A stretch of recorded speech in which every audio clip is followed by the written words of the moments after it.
trials.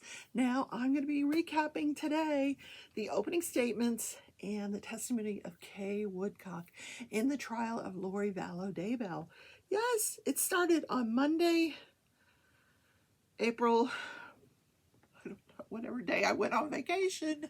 Yes, I was on vacation for the first several days, but on my way home on, oh my God, I'm very disoriented, Thursday, I listened to it and I have some comments to make about it as we go. So yes, I am back home, back to diamond painting. Let me see if I can show you how far I've gotten in this one. All right, let's see. One whole top row and some of the side row here, which is a lot of background white color. Here's what we have so far. This is actually the bottom row, not the top row. So this is the bottom row and it goes up. It's gorgeous. This is kind of like some rock formations here. It's going to be a cat with a landscape inside of it. Yes. Okay. All right. Let's talk about, if you want to see all about my vacation, tune in tomorrow at 11 a.m. I will be live. I'm going to show you a collage of all the pictures I took and talk to my friend Marion. You'll get the whole scoop. And it'll be, you know, you don't want to miss it, right? Okay, so let's talk about Lori Vallow. So the opening statement was given by attorney Lindsay Blake. 35 minutes long. That's it. Very short and succinct. Here's the theory. There's so much you could say about this defendant, Lori Vallow Daybell, that it could go on for 3, 4, or 5 hours. And given that we're going to probably have an 8-week-long trial, nobody wants to sit through a 4 or 5 hour opening statement. So this woman did. I thought she did a very good job of just kind of paring it down to what the jury, sort of an introduction for the jury, if you will. So she said her theme was this was all about money, power, and sex. All three things that we just love when we go to Netflix, right? Money, power, and sex. If I see that in the little, up in the corner, the left-hand corner where it tells you the, the rating, and then you see, okay, sex, money, power, I'm like, oh, I'm watching that. Well, stay tuned. So it didn't matter what obstacle got into this defendant's way, Lori Vallow Daybell's way. She was going to remove that obstacle to get to that money, to get that power, and to get that sex. Man, it must have been good between her and Chad. That's all I can say. Then we're going to back off of that one. That was my part of my opening, not hers. All right. Tylee was 17 years old, and at the time that she was last seen, she was receiving Social Security because she had lost her father. Her last name was Ryan, Tylee Ryan. Lori Vallow Daybell's been married 5 times. So Ryan, the Ryan fellow was right before the Vallow fellow, who was right before the Daybell fellow. So, yeah. So she had 2 kids with Mr. Ryan, her oldest son, and she had Tylee. Thank God the oldest son was out of the picture. He's grown, he's gone. Like, bye, Mom, before she got crazy. Then she had Joshua Jackson, JJ, they called him JJ. He was 7 years old. He was also receiving Social Security from the death of his father, Charles Vallow. So, 2 Social Security checks. Then we have Tammy Daybell, 49 years old, mother of 5 children. She was married to Chad, so she was in the way. Had to get her out of the way. Yeah. So in October of 2018, Lori meets Chad Daybell. She's very interested in the afterlife, and she meets Chad Daybell, and they click just like that. They remember, oh my God, I was married to you 5 times in other lives. They hit it off. They started calling themselves James and Elena, which were characters from the Bible, apparently.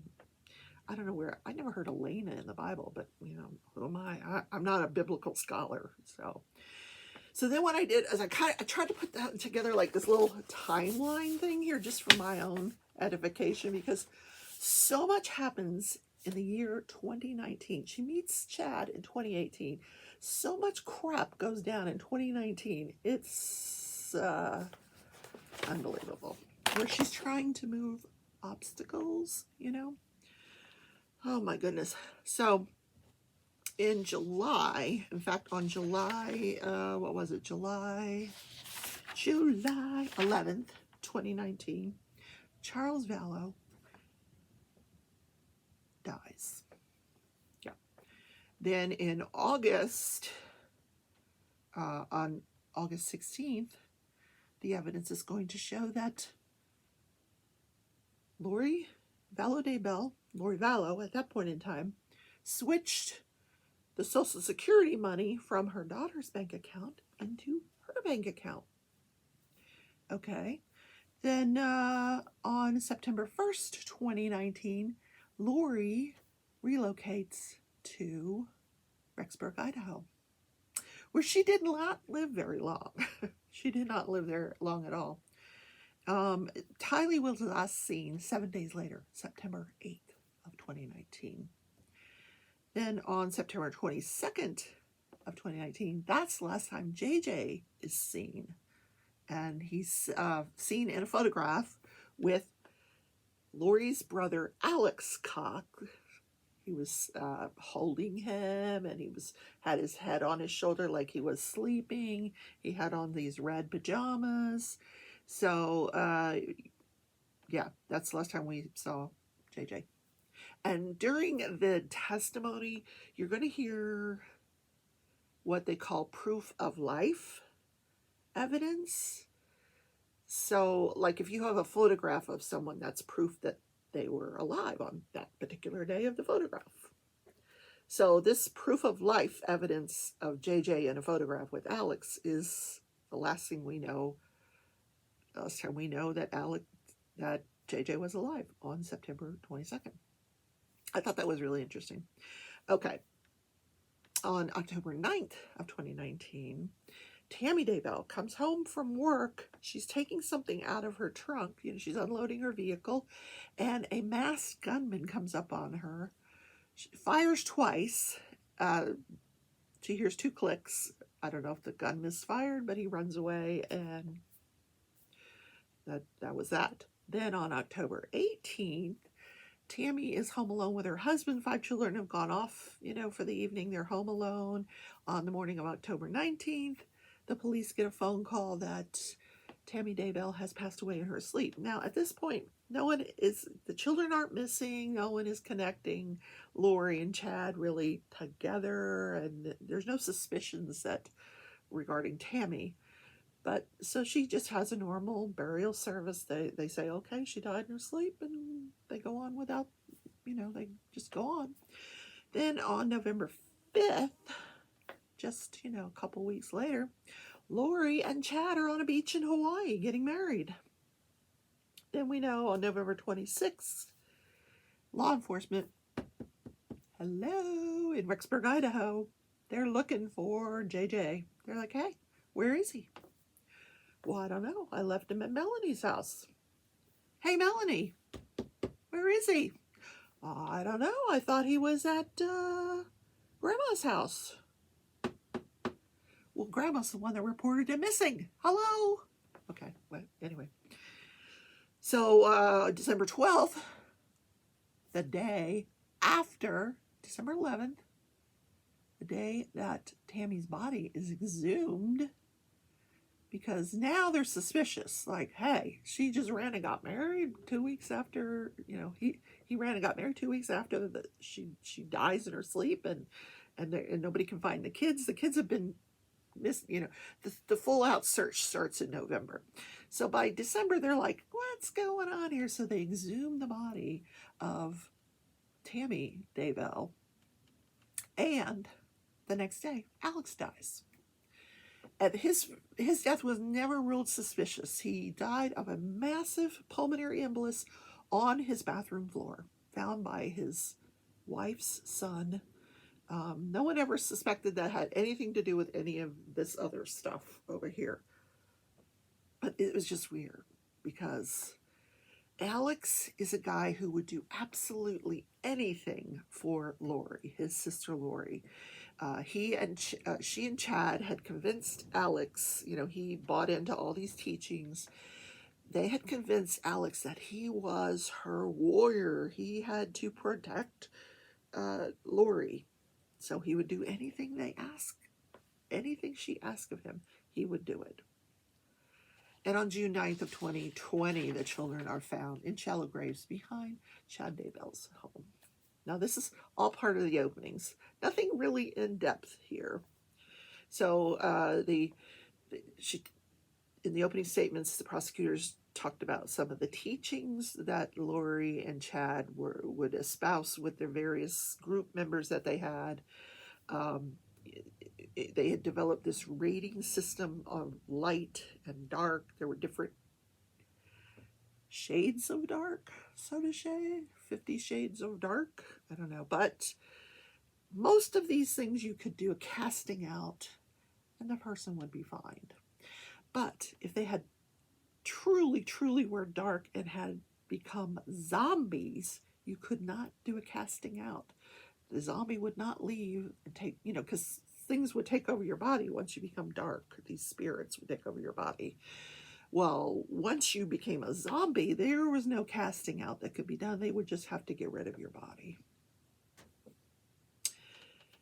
Yeah. So, and one of the things that the prosecutor did point out is that at no time when her children were missing did Lori ever report them missing.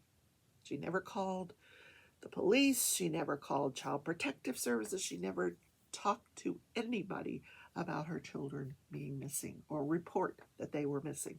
Nothing. Not a thing. Also, they talked about Lori believing she is a translated being. Now that was not defined. It wasn't really talked about in the openings. She just put that out there. Yep, she thinks she's a translated being. I'm curious what that involves. So I'm sure we'll have testimony about that soon. So then that was it. That was the opening statements. So then Jim Archibald, the defense attorney, gets up. And this is I've never seen this approach in a trial. He's like, I was assigned this case. I've been a lawyer for many years. His affect is very weird. And it doesn't, because we're just hearing this. So there's nothing on videotape. So I can't put the voice to the person. But when I see pictures of him, I don't hear that voice. It's weird. But the voice has a very weird affect, like, I could be here or I could be home having lunch, that kind of thing. So he says he has been practicing for 32 years, and over the 32 years, he's handled 27 murders, and this case was assigned to him. So in other words, don't blame me, He said that he is being paid by the taxpayers, and he thanked the taxpayers for paying their taxes. Very weird. Again, really weird. He talks about Lori's upbringing and her children. He said she's one of 6 children. She was raised in California. She's spent time living in California, Arizona, Hawaii, Texas, Utah, a few other places. She is a member of the Jesus Christ of Latter-day Saints. So she was raised that way. She's described by this lawyer as a very kind and loving mother and a very dutiful wife to Charles. That she had adopted JJ because her husband, Charles's sister, thought she was such a great mother. She said, "Why don't you adopt JJ? You're such a good mom. Go ahead." Okay. So then he points out during his opening statement that a lot of what's going on here in the charges are conspiracy charges. And that Chad is not here, he's not on trial in this case. Alex is not here. He's not on trial in this case. It's just Lori. And if you don't believe 100% that Lori committed these crimes, then you find her not guilty. And that was his opening. Yep. He did say that, you know, she believes in the afterlife and that she believes she will see her children again one day. Yeah. Then the next person, the first witness to take the stand, is Kay Woodcock. Now, Kay is JJ's grandmother. So here's the story. I always wondered, what is her relationship to this child? So she is actually his grandmother. But here's what happened. Kay has 2 children, one of whom's name was Dennis Todd Trahan. Dennis meets this girl named Mandy Lachey. Mandy Lachey. They're living in Lake Charles, Louisiana. He meets Mandy, and Mandy gets pregnant, and Mandy's doing drugs while she's pregnant. So JJ was born at 30 weeks of age, you know, premature by 10 weeks on May 25th of 2012. Because he was born with drugs in his system, the parental rights were cut off by the child welfare system in Louisiana. So when JJ was ready to go home after 7 weeks in the neonatal intensive care, he was sent home with Kay and her husband Larry Woodcock as caregivers. So they spent the next several months being the primary caregivers in their 60s. This couple, like, I can't even drive without getting sore, much less take care of a newborn at my age. I couldn't do it, you know. So, and this is not the lifestyle that they were used to. They're in their 60s now. You know, raising a child is very, very difficult, especially one with special needs. He had special needs. He was born prematurely, as well as some other ailments that she could not name at that point. She said, I'm not a doctor. I can't tell you all the stuff that was wrong with him, but I think we do know later on, we learn it during the testimony, that he was autistic. So in mid-February of 2013, Lori and Charles adopt JJ. Now, when he was born, he was known as Canaan Todd Trahan. Canaan. And when Lori and Charles adopted him, he became JJ. But Canaan, during the time he lived with Kay and Larry Woodcock, and they were raising him basically as theirs, they had the option to adopt him, but they thought, you know, here's Lori and Charles, you know, they both brought children to that marriage. He brought children, she brought children. They wanted to have a child together. Kay and Larry gave it a lot of thought. They thought, you know, the lifestyle that Lori and Charles were living was better suited to raising a child than their own lifestyle, because, you know, they both worked, they're in their 60s. It just wasn't for them. But part of the condition of that adoption was that they maintain their grandparental rights, that they be a part of JJ's life. And it looks like, by all accounts, Lori kept up with that for most of his 7 years until the very end. So Charles and Lori proceed to raise JJ and Tylee together, and Kay talks about Tylee, that she was very close to her brother JJ, very involved with helping out with him. She said that she was contacted, that she basically, once the adoption occurred, she and Larry were able to see JJ quite often, but they were contacted by Charles in April or mid-February of 2019, and he said, listen, Lori and I are getting a divorce, and can you help me out with JJ? And they're like, sure. Now, he was in Arizona at the time with JJ, so Kay and her husband Larry helped Charles move him and JJ to Houston. That way, it was only about an hour and a half from Lake Charles. He could work in Houston. He's a financial planner. She could drive to where he was and take care of JJ, help out with his business, until mid-April, when Lori walks back in the door, just comes waltzing into the house like she'd never been gone, and decides she wants to live there with him in Houston, which she does for a short period of time. And then he decides to move her back to Arizona, still contemplating getting a divorce. Next thing you know, in July, he's dead. And we'll go into what happened with that death later on. So the last time Kay saw JJ was in May of 2019, before May 17th of 2019, which is right before JJ moved back with his mom and dad back to Arizona.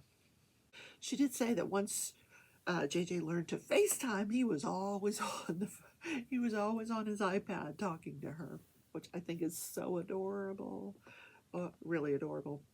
So Kay is the one that finally reported him as missing. Every time she would ask Lori, "Hey, where is he?" She couldn't get her to answer the phone, or she couldn't get her to give her an answer.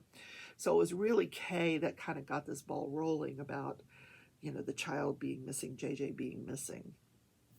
So we're going to cover the next witness tomorrow, which will be Brandon Boudreaux. And then after that is the chief investigating officer. And the testimony that he has to give is gut-wrenching, to say the least. I will tell you that ahead of time.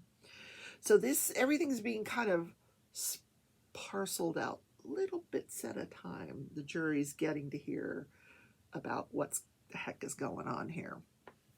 But as a juror myself, I'm keeping this timeline in mind here.